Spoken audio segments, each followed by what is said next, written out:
Now we're recording. Perfect, because I was a little bit clumsy when we started, but we'll get the flow going. Okay, so we have our tribal webpage, CalRecycle. You can go there to find out what we're doing actively with tribes throughout the state and some of our current initiatives. You'll also be able to link to the funding page, which you'll see on the right. So we continuously update that funding page. You can know what's available. So there's a full range of funding opportunities from CalRecycle. We really want to scale up our investments in tribes with tribes in California. And this effort is one of those significant efforts that we're doing to increase funding. But just to give a brief overview, I mean, we have a range of funding opportunities from composting, edible food recovery. Those grants are currently not open, but hopefully, we can advocate for some more funding in the future. There's farm and ranch solid waste cleanup funding cycles available ongoing. There are different rounds that you can apply for.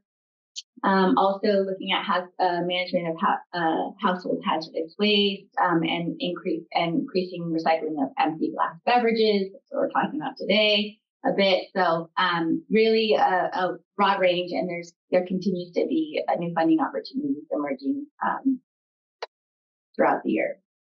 Next slide. And just to note, we'll post the recording of this workshop on the tribal relations page. We're excited to invite all of you as well to our final tribal composting needs assessment listening session that's going to be hosted by Big Valley Band of Como Indians on July 9th. So it's in person, also available on Zoom. The in-person events are really great to do some just knowledge sharing, meet other tribes that are working in the composting space, learn directly from what different tribes are doing around composting. And so what we typically do is we have a morning presentations from different folks, typically from a tribe, but then also from some subject matter experts on composting as well. And then we have a bit of a dialogue. So we discuss composting opportunities and learn from tribes about what's needed, what's worked, what hasn't worked. This stage, we're going to be looking at our needs assessment draft report. And so we'll be coming back to the tribes and just sharing everything that we've learned thus far and see if there's any gaps or opportunities that we want to fill and make sure that we're highlighting within the needs assessment. And then we'll go ahead and finalize the needs assessment over the year. We have a contractor that's working with us, Kaufman and Associates, and they've been helping us coordinate these events and also with the needs of developing the needs assessment. So please join us July 9th. Make the trip if you can. It's super fun to be out there together. And then usually after the presentations, of course, we go out into the field and we learn about actual composting systems that the local tribes are working on. Next slide. Okay, anytime you need to reach out to CalRecycle for tribal affairs, you can reach out to me directly. So you have my name, Katrina Lenny Koenig. I'll drop my email in the chat as well. But we also have a tribal affairs email that gets to all of my team and myself, and we monitor that place. So if you questions, you want to find out what programs are available, please email us, and we're happy to assist. We also conduct a tribal consultation or support tribal consultation throughout CalRecycle as well with different projects. Typically, our primary role in consultation has been related to disaster debris removal, and we support tribal monitoring for disaster debris removal events. So you can also reach out to us here as well if you have some questions about that process. We are working to engage more tribes earlier on so that when a disaster does hit, we're able to work in partnership to protect tribal cultural resources in the case of a disaster. So please do reach out if you have questions about that. I'm excited to do more to improve that process and make it easier for tribes to get involved and on the ground as early as possible in those events. All right, with that, we're going to move into the core of our program. And so I'm going to go ahead and pass it over to our CalRecycle team. Thank you so much for the opportunity to be here this morning. My name is Melissa Jones, and I'm a section manager here with CalRecycle over this Redemption Innovation Grant Program. And with me here is Blair McIntosh, who's the program manager. So we're here to present about the Redemption Innovation Grant Program, or RIG4, which is eligible for qualifying tribal entities. This cycle will allocate $15 million for the purpose of supporting startup costs for qualifying tribal entity recycling programs. So let's get into it a little bit more. The next slide, please. So for the time that we have here, we're going to be covering the criteria overview for this program, the certification process for new recycling centers and community service programs, the application timeline, some question and answers, and some contact information for the team here in our office. Next slide, please. So again, the purpose of this grant program is to support startup costs for qualifying tribal entity recycling programs, which shall be limited to recycling centers, mobile unit programs, reverse vending machines, or bag drop programs. These funds are also available to existing recycling centers for the purpose of establishing a mobile recycling program to expand outreach. Eligible applicants must be existing certified recycling centers, new recycling businesses, or community service programs. And the proposed project must be located within an unserved zone or no zone, unless the applicant is the recycling center currently serving the zone or the sole recycling center within that zone. Next slide, please. All right, I'm going to toss it to Blair to kind of get into more about this program. Hello, everyone. Blair McIntosh here, and I'm happy to be here speaking with you all. So the grant awards will have a $3 million maximum, and the eligible project types are defined as follows. Bag Drop Recycling Center programs, which is a project certified under Section 2045 of the California Code of Regulations to utilize a bag drop receptacle. A bag drop receptacle means a recycling mechanism at which consumers can drop off empty beverage containers for redemption in a sealed bag, sealed box, or other sealed receptacle. Bag drop redemption must be provided to the consumer within 3 days. A mobile unit program, which is a project where a certified recycling center collects empty beverage containers at a location or locations other than the location identified in their certificate. Collection can be done using a mobile unit, RVM, or bag drop receptacle, and mobile projects must provide redemption at the time of collection. Reverse vending machines, or RVM. An RVM program is one in which RVM units will be purchased by a certified recycling center for installation and use at their certified recycling center or at a separate location if independently certified under Chapter 5 of Division 2 of Title 14 of the California Code of Regulations. And lastly, funds from this cycle may be used to reestablish recycling centers that had been destroyed or experienced damages due to a wildfire within the preceding 10 years. Next slide, please. For new recycling centers and community service programs, applicants must be certified at the time of application. To start, the applicant must fill out the appropriate application for a recycling center or community service program.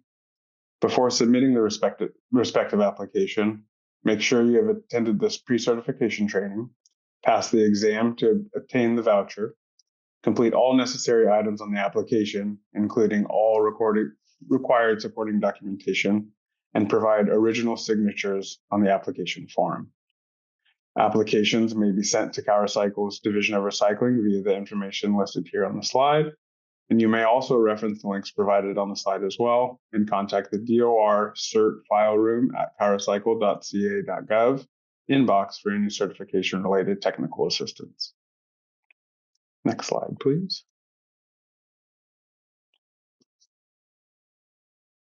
As for the grant timeline for Rig 4, this will include the notice of funds available at the end of June. The question and answer period will run from the opening of the solicitation in June up until the September 2nd application due date. Technical assistance will also be available during this time period as well. Following the application due date, the applications will be evaluated for completeness and eligibility. Once the applications are evaluated, and depending on if the program is oversubscribed, a random selection process may be conducted. In January, CalRecycle has tentatively scheduled the announcement for the Rig 4 awards, and the grant term will run through April 1st of 2027. Next slide, please. And now we will open up the question and answer period of the presentation.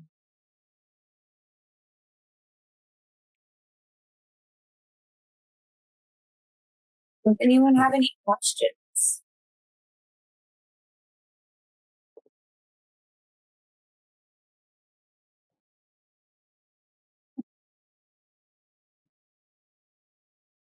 To add, if we could go back one slide real quick, just to add, this is the contact information for our team here. So if anybody has any questions after this presentation, please feel free to reach out to either Blair, Tiffany, our program lead, or our Bev Container Grants general email box.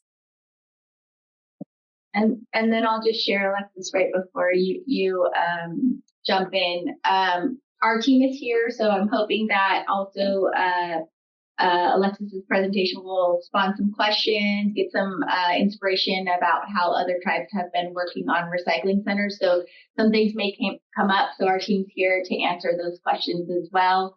I will share also that some tribes have established recycling centers. They may want to, for example, expand their service area with this grant. Potentially, there's also the opportunity to stand up a community service provider a program and opportunity here as well. Some tribes have taken that approach too. So I suggest just working with the team from the Department of Recycling at CalRecycle to think about what's the best approach for your tribe in servicing this type of initiative. So I'll move it with that. I'll pass it on to Alexis. Great. Hi. So my name is Alexis Wallach, and I've been with the Paula Environmental Department for going on 16 years now. I started working as the Assistant Tribal Historic Preservation Officer, and about 10 years ago moved into working on household hazardous waste and solid waste issues for the tribe. And in the last about 6 months, working exclusively as and transitioning to environmental specialist. Next slide, please.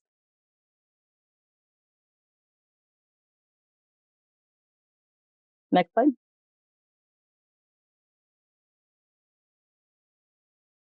Great.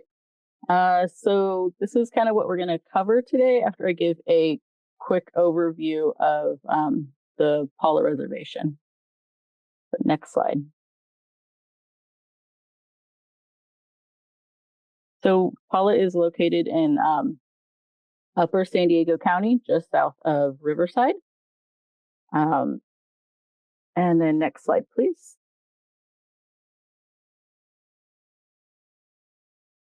So this is the an overview of our transfer station that we have on the reservation, just to give a kind of bird's eye of what we're looking at. Next slide. So the transfer station opened in early 2008. And while I wasn't able to find an exact date, I think our CRV recycling center opened that same year. This was all well before I was with the tribe, so I couldn't find too many details. Next slide. So this is our current setup. We have an area for household hazardous waste, used tires, and then kind of in the middle there to the left is our CRV recycling area. Okay. So as far as equipment needs for running our recycling program, well, I'm not involved in the day-to-day running of the operation. I did go and talk to the guys that do, and they said the heartbeat of the transfer station and the recycling program is having a forklift. They said they wouldn't be able to do virtually any of the work without one. So important considerations are the weight capacity, how much the forklift can move, having rotating forks because they pick up the bins that hold the recycling and have to dump it into our baler, which we'll cover in a minute. And they also use the forks to move in and out and pinch the bales and stuff to move them around. So it is also very important to have all of that for your forklift. And another important piece of equipment is a scale so that you can keep track of how much what the customers are dropping off. Plus, it's important to have it for reporting and tracking of the recyclables. So the weight capacity we have for our scale is 5,000 pounds. It's also important to consider weather resistance, whether your scale is outside and exposed to the elements. And then important to have a display that you can read easily. Okay, let's see, next slide. So the baler I was talking about is used to compact and combine materials into some blocks so that it's easy to move and store. And then also the bins, so you need like trash cans for the customers to put the recycled material into. But then also we have a 6 by 4 foot metal bin to hold the material until it's ready to be baled. So next slide. So here's some pictures of our baler. In the top left there, setting it up and inserting some new wire.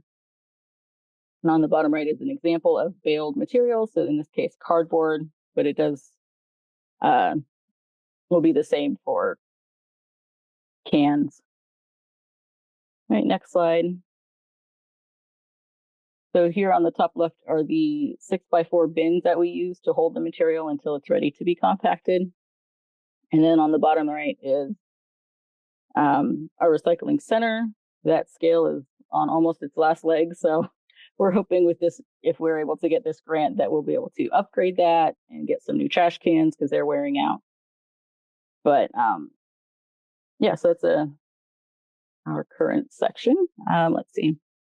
Next slide. It's also important to keep in mind how you're going to manage paying the customers. So if you're going to do cash only versus digital payments, and also, making sure you have enough cash on hand, but not too much. If you're going to need like any security to keep an eye on the materials and the cash. Our transfer station is fully fenced.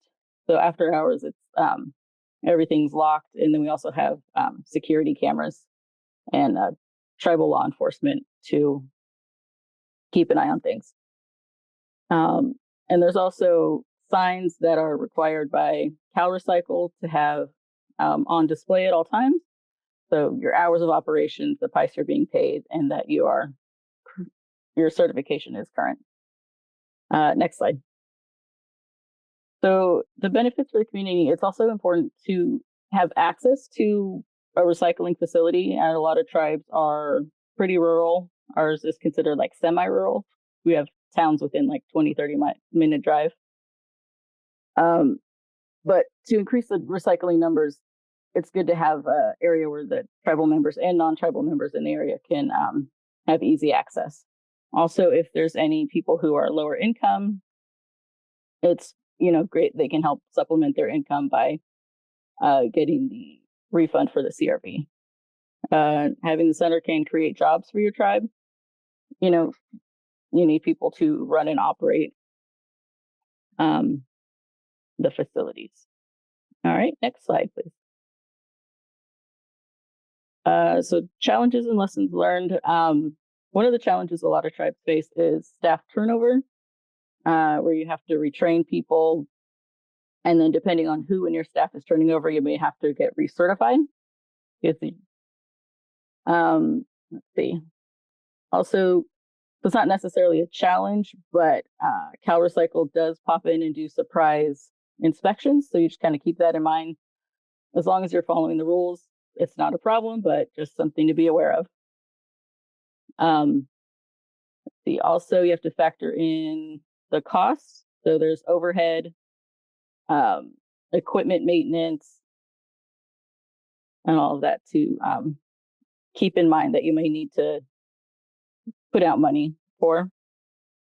or that it also, you're not necessarily going to be making a large profit. It kind of depends on, like I said, your overhead, the cost for scrap materials, how much recycling you're actually getting, and any extra like fraud protection or security measures you have to put in place. And then it's also important to keep up with any changing regulations so you can stay up to date. And if you sorry, that was kind of quick. I tend to jet through these things, but if you have any questions, let me know. I can clarify anything.